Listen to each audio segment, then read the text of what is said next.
What if I told you East Mesa and Gilbert that there's a new Mexican food spot and it opened today? Is that something to be interested in? Bang Bang Foodie Gang, it's your boy Foodie Gang Capo, and me and Chris are checking out Burros and Fries on the southeast corner of Higley and Guadalupe. And it's right next to the brand new Dutch Bros as well too. First of all, let me say this whole place was packed, and they have a drive-thru. The drive-thru had like 30 cars in it. But they did move through the line fast.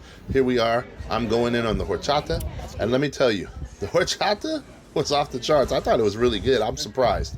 It had about a medium sweetness to it. It wasn't too light, watered down. It wasn't too thick. Chris absolutely loved their salsa bar. She was happy because they had habanero salsa. I like the red sauce the best. This is one of the things we came for. The surf and turf fries. We also went with the chicken flautas.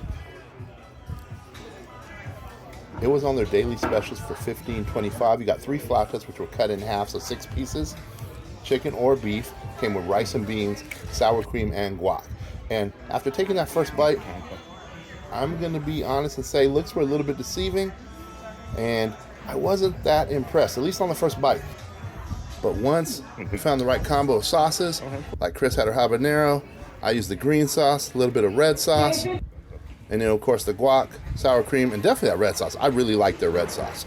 That's one thing I gotta say. They definitely had good salsas. I definitely like the red sauce. It was better. It was a lot better actually. One thing, was that the flauta was just the texture of it. It wasn't crunchy. Not all flautas have to be crunchy. It's not a taquito, I get that. But it was almost doughy. It was almost doughy and didn't have as much flavor.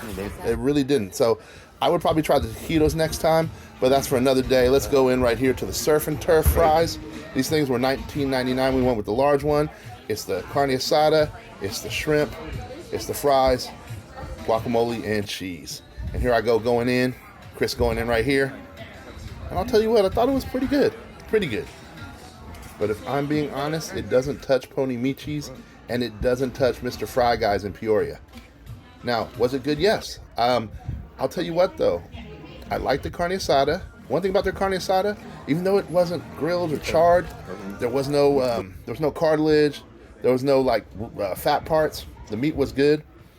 The shrimp I was not impressed with again. I thought it wasn't undercooked, but it felt like it was, if that makes any sense. It almost was like they broiled the shrimp. I'm not saying they did, but it felt like that. I understand it was their first day, and they were super busy. So, you got to allow for, some of these things, growing pains. I will say this, though. Here, this burrito, this was straight fire. It's the Tijuana burrito. It had the steak. It had strips